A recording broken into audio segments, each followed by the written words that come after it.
자, 오늘은 사도행전 강의 12번째 시간입니다. 순전한 영성의 사람이 됩시다 라는 제목을 가지고 피차 은혜 나누는 시간 가지도록 하겠습니다. 제가 인터넷에서 각 나라의 국민성을 묘사하는 재미있는 글을 읽어본 적이 있습니다. 어떤 그 부자가 이런 광고를 냈습니다. 이 파란 얼룩말을 발견한 사람에게 100만 불을 주겠다고 하는 광고였습니다. 이 광고를 본 독일 사람이 그 광고를 보자마자 도서관으로 달려갑니다. 이 영국파라고 부를 수가 있습니다. 영국 사람은 당장 아프리카 지도 한 장을 산다라고 합니다. 아프리카로 내려가서 한 마리를 잡겠다는 것이죠. 영국 사람들은 행동파라고 부를 수가 있습니다. 프랑스 사람은 이 광고를 딱 보자마자 당나귀에게다가 파란 페인트 칠을 한다고 합니다. 기교파라고 할 수가 있죠. 일본 사람은 어떠냐? 파란 인조토를 만들어가 하나씩 얼룩말에다가 이식해서 붙인다고 합니다. 바로 잔재주파라고 할 수가 있는 것입니다. 그렇다면 스페인 사람, 즉 남미 계통의 사람들은 어떨까? 이 100만 불이라는 말에 기분이 좋아서 잡기도 전에 김치국부터 마십니다. 성대한 축하잔치부터 연다고 합니다. 바로 흥분파라고 합니다. 이제 한국 사람 궁금하시죠? 한국 사람은 어떤 반응을 보이실까? 특별히 한국의 크리스찬들은요, 당나귀 한 마리를 딱 붙잡고 와가지고 교회에 데리고 온다랍니다. 그리고 그 머리에 다 같이 모여가지고 통성기도를, 특별히 안수기도를 한답니다. 파란 말이 될지어다 이렇게 하고. 여러분, 이렇게 안수기도 하면 당나귀가 파란 말이 될까요? 아니죠. 여러분, 이 글은요, 신앙의 도구와 신앙의 세속화를 비꼬는 풍자의 글이라고 생각을 하지만, 이와 같은 글을 통해서 우리가 한 가지 부인할 수 없이 깨달을 수 있는 것은 무엇일까? 많은 크리스찬들의 삶 속 안에서 순수함이, 순결함이 상실되어져 가고 있다는 사실입니다. 과거 하나님을 믿었던 우리 조상 선배들은요, 믿음 속에서도 십자가를 증언하면서 살았는데, 이 시대의 사람들은 희생을 거부합니다. 누림을 좋아하지 희생을 좋아하지 않습니다. 과거에 우리 선조들은 열악한 환경 속에서도 추위와 배고픔에도 불구하고 새벽을 깨우고 눈물로 교회 바닥을 적시면서 하늘의 소망을 바라보면서 기도했는데, 오늘 저와 여러분들의 삶 속에는 이와 같은 간절함이 사라진 것 같습니다. 옛날 우리 조상들은 오직 한 분 하나님을 바라보며 그분을 사랑하는 것이라면 수백 리끼도 마다하지 아니하고 기뻐하며 달려가는 그런 열정을 보였는데, 오늘 우리 시대의 기독교인들의 마음에는 이런 순수한 열정이 상실된 지 오래입니다. 오히려 겉모양이나 꾸미고 외적 형태나 자랑하는 영적 허영심이 우리의 마음을 가득 덮고 있다는 사실을 우리는 부인할 수가 없습니다. 이것은 현대 크리스찬들과 교회들에게도 마찬가지라고 해당된다고 생각합니다. 정말 교회가 부흥하려면, 교회가 영적으로 바로 서려면 하나님께 철저하게 무릎 꿇고 기도해야 되는데, 얄팍한 기교나 잔재주로 하나님의 사역을, 또한 하나님의 교회를 이끌어가려고 했던 점이 얼마나 많았는가 하는 것입니다. 이와 같이 하나님 앞에 우리가 순수하지 않을 때에, 순수한 영성을 상실해가기 시작할 때에 하나님의 능력은 결단코 저와 여러분들의 삶에 임할 수 없는 것입니다. 저는 하나님께서 우리에게 축복의 끈을 놓았다고 생각하지 않습니다. 하나님은 언제나 우리에게 엄청난 축복의 생수를 준비해 주셨습니다. 마음껏 마실 수 있도록, 마음껏 누리도록 놀라운 능력과 축복의 강을 준비했음에도 불구하고 저와 여러분들의 마음속에 영적인 불순물이 반대로 가득 차 있으면 하나님이 아무리 축복을 예비해 주셨어도 우리가 이러한 축복을 누릴 수가 없는 것입니다. 그러므로 우리가 무엇보다 먼저 해야 하는 것이 우리 마음을 정결케 해야 되는 것입니다.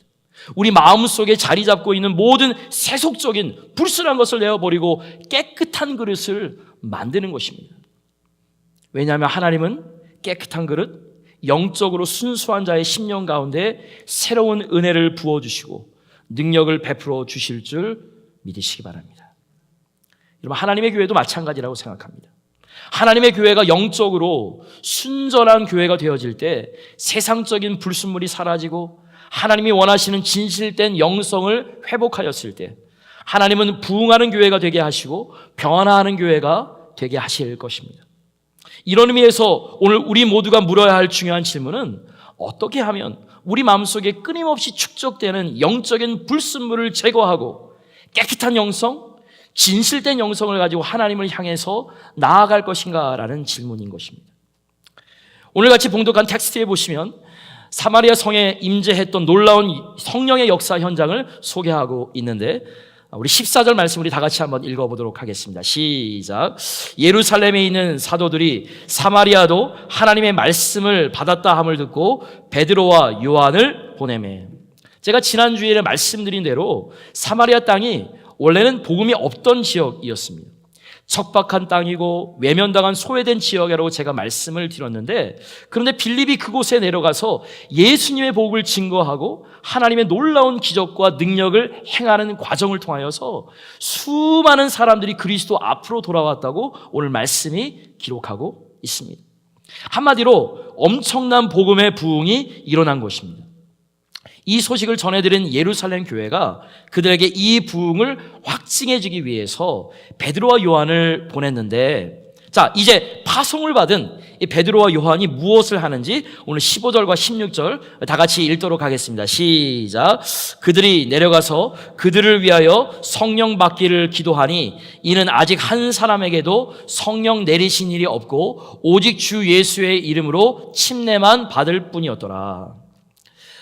이 말씀을 여러분들 좀 그냥 넘기시는 분들은 그냥 넘기시겠지만, 말씀을 깊이 보시는 분들, 많이 묵상하시는 분들, 그리고 어떠한 것이 복음의 핵심인지, 어떠한 것이 건강한 교회에서 전해지는 말씀인지를 좀 사모하시는 분들은 이 말씀을 좀 집중해서 꼭 들으시기 바랍니다. 오늘 이 말씀은 조금 신학적인 해석이 좀 분분합니다. 제가 간단하게 소개해드리면, 오늘 본문에 나온 이 말씀을 구속사적으로 이해하지 않으면 바르게 이해할 수 없습니다. 오늘 이 말씀을 여러분들이 이해하지 못하면 이런 이야기, 이런 사이비가 딱 얘기하면은 여러분은 빠질 수밖에 없습니다. 그래서 잘 들으셔야 됩니다. 이 말씀을 얼핏 보면요, 예수 믿고 구원받는 사건과 성령이 임하는 사건을 각각 구별되는 것처럼 보이기 때문에 때에 따라서 힘들게 해석하는 부분들도 없지 않아 있고, 그래서 성령을 받기 위해서 사이비 교주나 사이비 목사한테 받아가지고 기도를 받는 것을 이 말씀을 토대로 합니다. 근데 이것이 잘못됐다고 제가 말씀드립니다. 우리가 이 사도행전의 역사가 하나님의 구원 역사를 순차적으로 기록됐다는 것을 깨달아야지만 이것을 쉽게 이해할 수가 있는 것입니다. 어떤 분들은 마가다락방에서 이 사도행전 2장에서 오순절 성령께서 오셨다고 하니까 그때부터 성령이 처음 등장했다고 하는데, 사실은 그렇지 않습니다. 오순절 성령의 역사는 성령의 존재에 대한 것이 아닙니다. 다시요. 오순절 성령의 역사는 성령의 존재, 이그지스턴스에 대한 것이 아닙니다. 성령의 미니스트리, 성령의 사역에 대한 얘기입니다. 여러분, 이것을 잘 이해하셔야지 여러분 사이비에 빠지지 않아요. 좀 더 구체화시키면 오순절 이전의 성령의 사역과 오순절 이후의 성령의 사역이 다른 사역이었다라는 것입니다. 이것을 여러분 아십니까? 이런 면에서 새롭게 우리 앞에 임재한 성령을 강조하는 것이 오늘 텍스트의 메시지입니다. 구약시대에서도 성령이 사역을 하셨습니다. 성령은 하나님이시기 때문에 창세전부터 존재하셨던 하나님 자신이었고, 창조 역사에도 성령께서 사역을 하셨습니다. 그러므로 영원토록 계신 성령의 존재 자체가 오순절 기점으로 시작한 것이 아니라, 성령은 영원한 하나님이신데 하시는 일의 형태와 내용이 달라졌다는 것을 지금 설명하는 것입니다. 제가 좀 더 구체화시키도록 하겠습니다. 예컨대 구약에서는 성령께서 임재는 하셨지만 리밋이 있었습니다. 제한적으로 임재하셨습니다. 특정한 사람들에게, 제사장이나 선지자들이나 왕들에게, 혹은 특별한 하나님의 사명을 맡긴 사람들, 특히 사사들이나 성막을 짓는 사람들 위해 리미트, 제한적으로 임재하기도 하고, 그리고 임재하셨다가 떠나기도 하셨습니다. 그래서 다윗이 범죄했을 때 시편 51편에 보시면 어떤 기도를 다윗이 하나님께 드렸습니까? 주의 성신을 나에게서 거두어 가지 말라고 기도를 했었습니다. 왜 이런 기도를 다윗이 했는지 아십니까? 성령이 떠날 수도 있음을 알았기 때문에 그렇습니다. 삼손이 여호와의 신이 임했을 때는 괴력을 발휘하는 엄청난 장사였지만 여호와의 신이 떠나자마자 엄청난 패배자가 된 것을 성경은 기록하고 있지 않습니까? 이와 같이 구약시대에서는 성령의 역사는 제한적이었고 어떤 면에서는 왔다가 떠나시기도 했었던 성령의 역사라면 오순절 이후에는 그것이 완전히 달라집니다. 오순절 이후에는 모든 믿는 자에게 성령이 임합니다. 그리고 오순절 이후에는 한 번 오신 그 성령께서 구속에 하나님께서 이 완벽한 하나님의 나라 예수님께서 재림하실 때 구속이 완성되는 날까지 떠나지 아니하는 줄 믿으시길 주의 이름으로 축원합니다. 그리고 그 성령께서는 우리 위에 잠깐 머물다가 떠나신 것이 아니라 우리 안에 내주하시면서 우리와 끝까지 함께 동행하시는 줄 믿으시기 바랍니다. 마치 마태복음 28장 28절에서 예수님께서 볼지어다 내가 세상 끝날까지 너희와 함께 하리라고 약속하신 것처럼 그 약속의 풀필먼트, 약속의 성취가 오순절 성령의 사건을 통해서 일어난 것입니다. 그러하기 때문에 여러분들 기도 받으러 안 가셔도 돼요. 하나님, 내가 어떻게 해야 됩니까? 예언기도 받으러 왜 가? 그래서 여러분들이 기도하시면 똑같은 성령, 저 안에 있는 성령입니다. 여러분 안에 있는 성령이랑 똑같은 것이에요. 대신에 기도 부탁은 할 수 있죠. 같이 기도하는 거예요. 오늘 목장 모임에서 같이 기도하세요. 같은 성령이에요. 다시 오늘 본문으로 돌아오면 이와 같이 새로운 시대를 여는 성령의 사역이 예루살렘에서 시작된 거 여러분 보십니까? 그래서 예루살렘에서 먼저 성령의 역사가 일어났고 놀라운 부흥의 역사가 일어났습니다. 이 성령의 역사가 그 다음 땅에는 유대 지역으로 번져간 것입니다. 그리고 마치 동시원의 물결이 흘러가는 것처럼, 그리고 드디어 오늘 본문에 와서는 이 성령은 예수님께서 예언하신 것처럼 사마리아 땅에 도착했습니다. 그리고 이 사마리아 땅에 도착한 성령의 역사는 궁극적으로 땅끝까지 흘러갈 것입니다. 이것은 처음부터 하나님께서 준비해 놓으신 성령의 역사와 일치하는 것입니다. 마치 사도행전 1장 8절에 보시면 오직 성령이 너희에게 임하시면 너희가 권능을 받고 예루살렘과 유대와 사마리아 땅끝까지 함께 하신다고 했습니다. 그러므로 하나님의 구속 계획과 성령의 역사는 이와 같이 함께 가는 것입니다.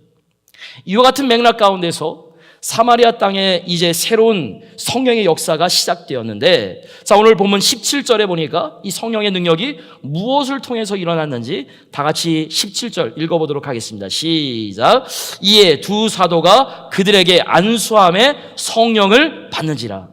자, 지금까지 성령이 임하지 않았던 사마리아 땅에 이제 복음만 임한 것이 아니라 성령의 능력이, 성령의 파워가 사도들이 안수를 하는 순간 안수를 받는 모든 자에게 나타난 것입니다. 여러분, 이거 좀 굉장한 일입니다. 성령이 자세히 묘사하지는 않았지만 그 성령이 임재할 때 안수받고 성령 받은 그 순간에 엄청난 능력과 수많은 은사들이 쏟아져 나올 것이고 아마 지금까지 보지 못했던 놀라운 성령의 역사가 일어났을 것입니다. 자, 여기까지가 이제 백그라운드고요. 자, 이것을 바로 옆에서 목격한 한 사람이 오늘 본문에 등장하죠. 그 사람이 누굽니까? 바로 시몬이라고 하는 사람이에요. 지금까지 보지 못했던 놀랍고도 신비로운 현상을 목격했던 시몬이, 자, 오늘 18절을 보니까 어떤 시도를 했는 줄 아십니까? 18절과 19절 다 같이 있습니다. 시작. 시몬이 사도들의 안수로 성령 받는 것을 보고 돈을 들여 이르되 이 권능을 내게도 주어 누구든지 내가 안수하는 사람은 성령을 받게 하여 주소서 하니. 여러분, 이게 가능한 일입니까? 여러분, 하나님의 선물을 어떻게 돈을 주고 삽니까? 더구나 성령은 하나님 자신인데 하나님 자신을 돈을 주고 사려는 시도는 있을 수가 없는 어이없는 이야기인데, 그런데 시몬이 이것을 요청하는 것입니다. 여러분, 점장이한테 갈 때 사람들이 돈 주잖아요, 그죠? 예언기도 받으러 갈 때, 안수기도 받으러 갈 때 뭐 합니까? 헌금 주잖아요, 그죠? 똑같은 겁니다, 똑같은 거. 자, 아니나 다를까 20절을 계속적으로 읽어보면 이 요청을 들은 베드로가 시몬에게 무슨 말을 선포합니까? 20절 말씀 다 같이 있습니다. 시작. 베드로가 이르되 내가 하나님의 선물을 돈 주고 살 줄로 생각하였으니 내 은과 내가 함께 망할지어다. 내가 지금 가당치도 않은 요구를 나에게 하고 있는데, 내가 지금 영적으로 있을 수 없는 우매한 요청을 하고 있는데, 내가 지금 계속 그런 요청을 하고 있다면 내가 은과 함께 가지고 있는 것과 멸망할지어다. 제가 가진 영어 성경에 보니까 너의 돈과 함께 망할지어다 이렇게 점잖게 썼는데, 제가 메시지라고 하는 바이블을 보니까 좀 더 자세하게 번역됐더라고요. 뭐라고 나왔는지 아세요? 너의 돈과 함께 지옥으로 떨어지라. 여러분, 이것은 엄청난 저주가 아닐 수 없습니다. 하나님께서 왜 시몬에게 이와 같은 저주를 했을까요? 또한 시몬이 어찌해서 이와 같이 돈이면 다 될 것 같은, 그래서 돈을 가지고 하나님의 성령을 사겠다는 어처구니 없는 생각을 했을까? 여러분, 시몬이 복음을 몰랐을까요? 아닙니다. 여러분, 이 시몬이 교회를 다니지 않아서 그래서 이런 요청한 줄 아세요? 그것도 아니에요. 여러분, 참고로 오늘 본문 바로 앞절인 13절을 보시기 바랍니다. 시몬이 어떤 사람인지 나와 있습니다. 13절 다 같이 있습니다. 시작. 시몬도 믿고 침례를 받은 후에 전심으로 빌립을 따라다니며 그 나타나는 표적과 큰 능력을 보고 놀라니라. 이 시몬이 원래는 사마리아 성의 마술사였어요.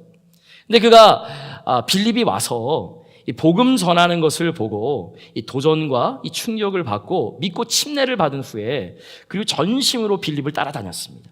그리고 나타나는 표적과 큰 능력을 보고 놀라기까지 했습니다. 여러분, 이 시몬이라는 사람은 복음을 듣고 믿은 사람이에요. 더구나 이 침례를 받고 빌립이 가는 곳을 동행하면서 요즘 말로 얘기하면 신앙생활을 정말로 착실히 하는 사람이었습니다. 근데 어떻게 복음도 알고 이와 같이 침례를 받고 착실하게 교회를 다닌 사람, 빌립과 함께 동행할 수 있었던 사람이 이렇게 있을 수가 없는 어이없는 질문을 했을까? 이유는 간단합니다. 그 심령 속에 불순물이 가득했기 때문입니다. 그는 인식하지 못했지만 지금까지 평생 마술을 하면서 살아왔던 시몬입니다. 마술은 사실 속임수잖아요. 그러니까 이 사람이 돈을 번 거는 속임수로 번 것입니다. 하나님께서 분명히 말씀하시잖아요. 믿는 자들은 절대로 속이지 말아라. 속임으로 돈 번 것은 하나님께서 원하시지 않는 것입니다. 지금까지 생활했던 이 예습성을 가졌던 시몬, 그의 마음속에 자기도 모르게 축적되었던 물질 중심적인 사상과 탐욕 중심적인 사상, 하나님이 싫어하는 수많은 찌꺼기가 있었음을 그가 인식하지 못했기 때문에, 그는 외형상으로는 하나님을 믿는 사람처럼 보였지만 그의 마음 중심에는 하나님을 기뻐하지 않는 불순물로 가득 차게 된 것, 여러분 영적으로 주목하셔야 되는 것입니다. 이것이 오늘 하나님의 은혜를 가로막는 그러한 장애물이 아닐 수 없는 것입니다. 오늘 우리에게도 이러한 영적인 불순물이 내 마음속에 들어올 수가 있죠. 우리가 교회를 다니고 나름대로 성경 공부를 한다고 하지만, 예배를 드리고 신앙생활을 한다고 하지만 나의 속 심령에는 하나님의 순수한 영성은 상실되어지고 하나님이 싫어하시는 수십 가지의 불순물로 가득 차 있어서 아무리 하나님의 은혜를 베풀고 싶어도 하나님은 우리들에게 은혜를 베푸시지 못하는 것입니다. 사랑하는 성도 여러분, 이러한 불순물을 제거하시길 주의 이름으로 권면합니다. 그리고 하나님께서 기뻐하시는 깨끗한 영성, 순전한 영성을 가지고 나아가는 하나님의 사람들 되시길 주의 이름으로 축복합니다. 그렇다면 퀘스천입니다. 우리가 어떻게 하면 진실되고 축복된 영성으로 그런 하나님의 더 깊은 축복의 세계로 나아갈 수가 있을까? 첫 번째로 크게 따라해 보시기 바랍니다. 영적인 체험이 필요하다.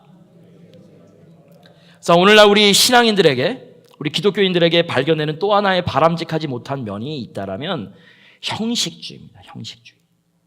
즉 외적인 형식에 박혀 있기만 하지 깊이 있는 신앙 체험을 하지 못한 사람들이 뜻밖의 많다라는 것입니다. 이와 같이 우리가 피상적이고 어설픈 신앙생활을 하고 있으면 하나님의 깊은 은혜를 향해서 나아갈 수가 없는 것입니다. 자, 오늘 텍스트에 나온 시몬이 전형적인 예라고 할 수가 있겠죠. 제가 아까 말씀드린 것처럼 시몬은 믿고 침례를 받고 빌립을 따라다녔습니다. 그는 믿을 뿐 아니라 침례를 받고 교회 회원이 되어서 출석까지 한 것이죠. 그러나 이 시몬에게 한 가지 약점이 있습니다.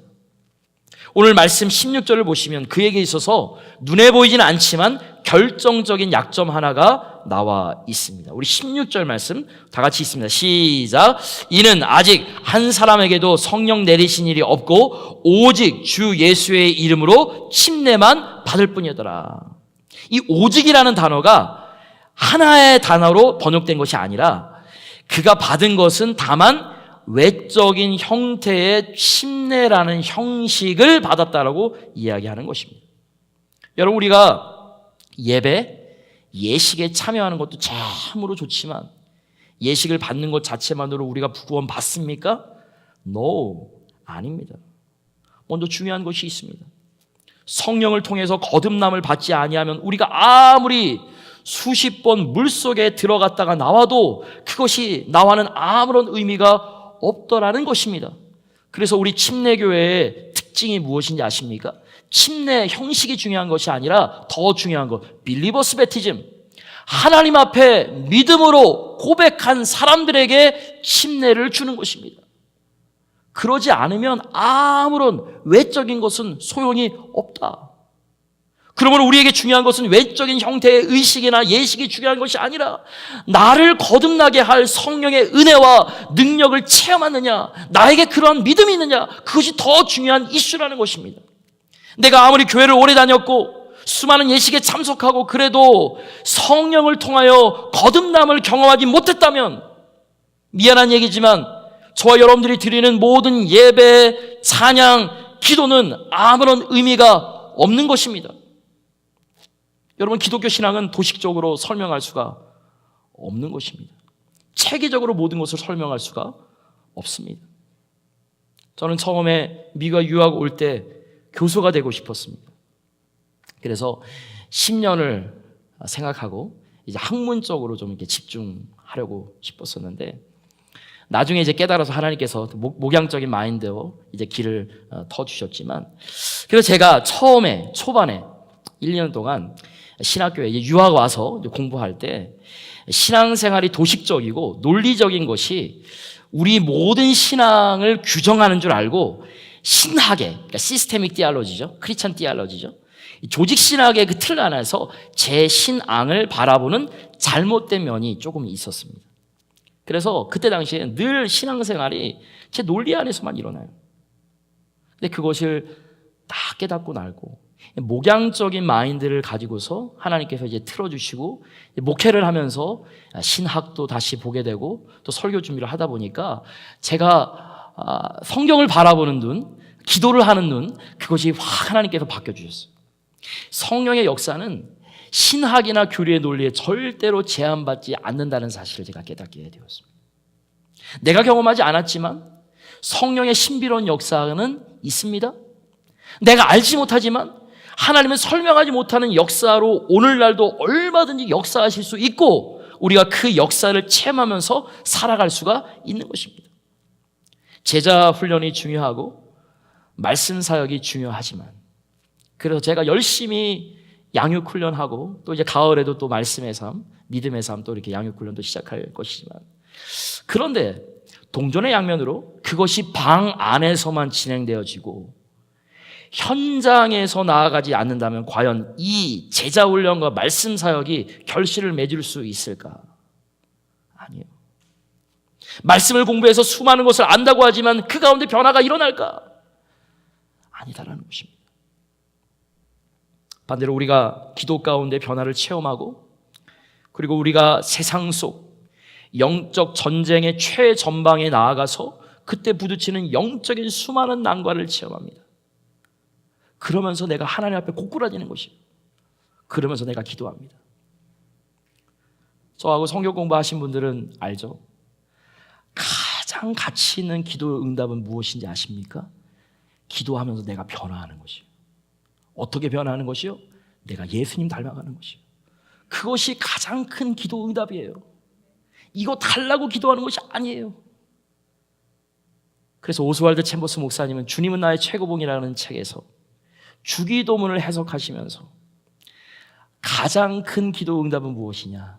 뜻이 하늘에서 이룬 것 같이 땅에서도 하나님의 뜻이 내 삶의 영역에서 그것이 이루어지면서 내가 변화하는 것이다. 그러나 그것은 단번에 이루어지지 않는다. 하나님께서 나의 연약함을 알게 하시고 보게 하시고 내가 기도하는 중에 하나님께서 그것을 다 깨뜨리는 중에, 그래서 내가 하나님 앞에 기도하는데 육신의 정욕으로 기도하는데 그거를 다 들어주지 않으세요. 그러면서 이것이 내가 잘못된 영역이구나. 하나님께로 돌아와서 예수님의 기도, 하나님 뜻이 하늘에서 이룬 것처럼 나의 삶에서도 이루어지게 하여 주시옵소서. 하나님, 내가 하나님을 바꾸려고 했습니다. 하나님, 이제는 내가 변화하겠습니다. 이것이 진정한 기도 응답이라고 했습니다. 여러분 정말 이런 기도를 하고 계십니까? 이거 달라고, 내 자녀 달라고, 내 자녀에게 이거 해달라고, 그리고 내가 지금 하고 있는 이 영역에서 이 사업장 돈 많이 달라고 이렇게 기도하고 있는 것은 아닙니까? 근데 하나님께서 만약에 이뤄보신다면 답변하실 수 있습니까? So what? 그래서 그것이 무엇을 위해서 기도하는 것인데 하나님께서는 이 영역을 원하시는 것이에요. 그러므로 여러분, 신앙생활의 본질을 여러분들이 가지고 있는 작은 논리의 틀에 가두지 마시기 바랍니다. 성령의 역사는 하나님의 시실하심을 훨씬 더 위대한 것입니다. 우리의 논리를 추월하는 것이 성령의 역사인 줄 믿으시길 주의 이름으로 축원합니다. 저는 특별히 3주간 동안 드림 미라클 120 요거를 기도하면서, 성도님들을 기도하면서 저보다도 성도님들이 은혜 받고 막 기도 응답을 하시는 걸 통해서 제가 어떤 생각을 했는지 아세요? 목회는 내가 하는 것이 아니구나. 기도를 하는 거구나. 하나님을 바라보게 하는 것이 바로 나의 임무구나라는 생각을 하게 되었습니다. 여러분, 그렇게 신앙생활 하시길 주의 이름으로 부탁합니다. 자, 두 번째로 우리가 바른 영성의 사람이 되기 위해서 필요한 것, 크게 따라해 보시기 바랍니다. 바른 동기를 갖자. 자, 오늘 텍스트 21절 말씀을 보시면 왜 하나님께서 베드로를 통해서 시몬을 그렇게 책망하는지 그 이유가 기록되어져 있는데, 우리 21절 다 같이 읽습니다. 시작. 하나님 앞에서 내 마음이 바르지 못하니 이 도에는 내가 관계도 없고 분깃될 곳도 없느니라. 자, 왜 하나님께서 시몬에게 이 일에는 너에게 관계도 없고 분깃될 곳도 없다라고 말씀을 하셨을까? 지금 사마리아 성에 이 복음을 통하여서 엄청난 능력의 역사가 일어났는데 지금 시몬에게 이렇게 얘기하는 것입니다. 너는 이 역사와 아무런 상관이 없어. 너는 이 축복의 일과 아무런 상관이 없어. 그 이유가 지금 무엇이라고 얘기합니까? 파란색으로 내가 했죠. 내 마음이 바르지 못하니. 우리의 마음이 바르지 못하기 때문에 그렇다는 것입니다. 여러분, 사람들 우리의 겉모양을 보고 평가합니다. 우리들의 번지르한 외모를 보고 우리가 잘생겼다, 못생겼다 판단하지만 하나님은 그것을 가지고 우리를 판단하지 않으십니다. 뭘 가지고 보세요? 우리의 마음의 근본 동기를 보시는 것입니다. 아무리 외적인 업적이 위대해도, 아무리 우리가 많은 일을 행한 것처럼 보여져도 내 마음 중심이 하나님께 있지 아니해서 늘 마음이 비뚤어져 있어서 하나님의 영광을 나타내지 못하고 내 자신만 나타내려 한다면 결코 우리의 영성은, 우리의 믿음은 하나님께 인정받지 못한 믿음이 될 것입니다. 저는 그래서 개인적으로 이 구약 성경에서 가장 안타깝게 생각되는 인물이 사울 왕이 아닌가 싶어요. 초대 이스라엘의 왕이었죠. 좋은 가문의 출신이었죠. 키도 장대하고 얼굴도 잘생겼습니다. 그리고 전쟁터에 나가면 용맹스럽게 전투를 잘했는지 한마디로 그는 유능한 인물이었고 능력이 뛰어난 사람이었습니다. 세상에 그냥 살아도 출세 않는 능력의 사람이었는데 이 사울의 마지막 모습이 얼마나 처참하고 비참했습니까? 결국 하나님 앞에 버림받고 그뿐만 아니라 온 가족이 다 몰락한 것을 볼 수가 있습니다. 이유가 무엇인지 아십니까? 사울의 능력이 부족했습니까? 사울의 업적이 부족했습니까? 아니에요. 사울의 마음속 중심에 하나님이 아닌 자신을 드러내고자 하는 마음이 있었기 때문에 하나님은 그를 인정하지 않으시고 그를 내치신 것입니다. 그래서 사무엘상 13장에 보시면 블레셋과 전투를 했을 때 흩어졌던 이 이스라엘 백성들을 흩어지지 않게 모을 수 있는 유일한 방법이 무엇이었습니까? 그래, 제사였습니다. 그래서 이스라엘 백성들은 전쟁 중에도 제사를 많이 했었습니다. 근데 마침 제사를 인도할 제사장 역할을 할 사무엘이 도착하지 않았습니다. 그때 사울 왕이 어떠한 일을 자행합니까? 본인의 손으로 번제를 드리고 맙니다. 하나님의 일은 하나님께서 딱 점지해 두신 사람을 통해서 해야 되는데 그걸 자기가 할 수 있다고 생각하는 것, 그 자체가 잘못되는 것입니다. 교만합니다. 본인의 손으로 번제를 드리고 말죠. 이것은 여러분 하나님의 법도를 무시한 것일 뿐만 아니라 제사장직 자체를 묵과한 참으로 잘못된 것이 아닐 수 없습니다. 하나님께서 기름 부은 종 사무엘을 통해서 제사를 이루라고 했는데 자기가 왕이라고, 자기가 다 할 수 있다고, 그것부터 하나님께서 교만하다고 생각하신 것입니다. 하나님께서 이것을 그냥 간과하시겠습니까? 하나님께서는 이것을 가만히 두시지 않으시고 사무엘을 통해서 먼저 책망하셨습니다. 당신이 여호와를 멸시했기 때문에 이제부터 하나님께서 당신을 멸시해서 당신은 몰락하게 될 것입니다. 강력하게 선포했습니다. 여러분, 사실 이때부터 사울의 인생이 몰락한 것입니다. 사실 여기에서 하나님께 회개했으면 됐을 텐데 조금 더 15장에 보면 한술 더 뜹니다. 아말렉과의 전투에서 승리했을 때 사울이 무슨 일을 합니까? 길갈에다가 자기의 이름을 기념하는 기념비를 세웁니다. 여러분, 이 사울의 마음속에는 외형상으로 하나님이 주인이었지만 그의 속 중심에는 자기 자신이 늘 중심이 되고 주인이었던 것입니다. 내가 영광을 받고 내가 박수를 받고 내 이름이 존귀케 되길 원했던 이와 같은 잘못된 동기가 결국은 사울로 하여금 몰락하게 했고 마침내는 그의 생애가 처참한 최후로 마치게 되게 한 것입니다. 사랑하는 성도 여러분, 오늘 하나님은 순수한 마음과 순수한 사랑의 동기로 하나님을 섬기기를 원하십니다. 여러분, 우리가 한 번을 봉사해도 하나님 은혜 때문에 이 일을 감당하고 내가 한 가지 일을 해도 하나님의 사랑에 감격해서 일을 할 때에는요, 일을 마친 후에는요 결코 자랑이 없습니다. 내가 이렇게 했다, 나 때문에 이렇게 했다, 내가 이거 다 한 것이다, 그런 자랑이 나올 수 없는 것입니다. 오히려 예수님께서 말씀하신 것처럼 수고를 그렇게 많이 하고도 주인이 와서 칭찬을 하면 종이 해야 할 마땅한 것을 했습니다. 저는 하나님 앞에서, 저는 주인 앞에서 무익한 종입니다. 이것이 성경이 제시하고 있는 순전한 신앙의 자세와 신앙의 모습임을 영적으로 주목하시기 바랍니다. 오늘날 우리의 마음속에 이러한 순전한 신앙적인 동기가 결여되어 있다면 우리가 무엇을 하든지 하나님은 기뻐하지 않으실 것입니다. 그러므로 우리 마음속에 하나님을 향한 순수한 사랑이 회복되어야 됩니다. 하나님 은혜에 대한 순전한 회복이 있을 때 우리가 하나님이 기뻐하시는 순전한 영성으로 나아갈 수 있음을 믿으시길 주의 이름으로 축복합니다. 우리 마지막으로 우리가 순전한 영성의 사람이 되기 위해서 필요한 것 크게 따라해 보시기 바랍니다. 마음의 사슬을 끊자.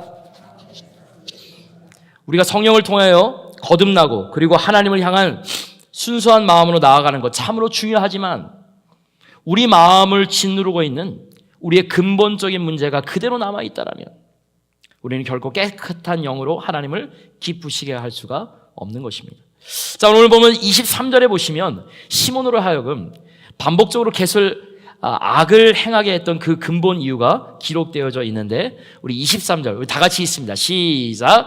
내가 보니 너는 악독이 가득하여 불의에 매인 바 되었도다.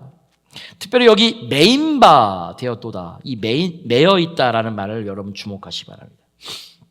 여기 매여 있다라는 이 말이요, 하나님이 기뻐하지 않는 불의한 죄악 가운데 포로로 잡혀 있다, 거기에 결박당해 있다, 그런 의미로 오늘 본문이 기록되어져 있습니다. 여러분, 시몬이 아무리 노력하고 애써도 시간이 지나면 또다시 옛생활로 돌아가는 것이 무엇 때문인지 아세요? 그 마음을 사로잡고 있는, 그 마음을 장악하고 있는, 그 마음을 포로 삼고 있는 죄악의 영향력이 너무 커서 그렇습니다. 오늘 우리 마음속에 하나님의 능력이 아닌 탐욕이나 혹은 교만한 마음이나 세상을 즐거워하는 그런 마음이 내 심령 속에 뿌리를 내리고 있어서 내 마음을 장악하고 있으면 여러분들이 아무리 노력하고 해서도 또다시 옛생활로 돌아갈 수밖에 없습니다. 그러므로 우리 마음을 붙잡고 내 마음을 결박하고 있는 근본 뿌리를 잘라내셔야 하는 것입니다. 오늘 본문에 나온 이 시몬의 경우는 그것이 탐욕이었던 것 같아요. 디모데전서 6장 10절에 보면 이런 말씀이 있더라고요. 우리 다 같이 읽습니다. 시작. 돈을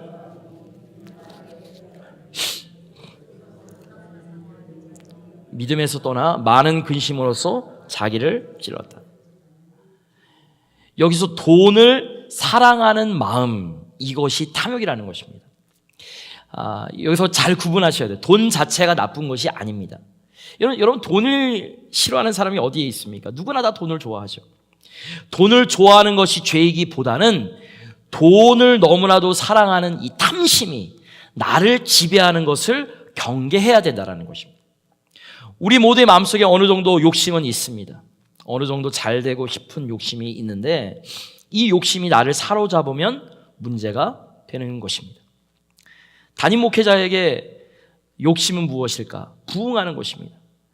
교회가 건강하게 부흥해야 되는 것인데 눈에 보이는 것처럼 재정적으로도 풍성해지고 교인들 숫자가 더 늘어나는 것이, 그것이 저에게 있어서 인간적인 욕심이 될 수가 있습니다.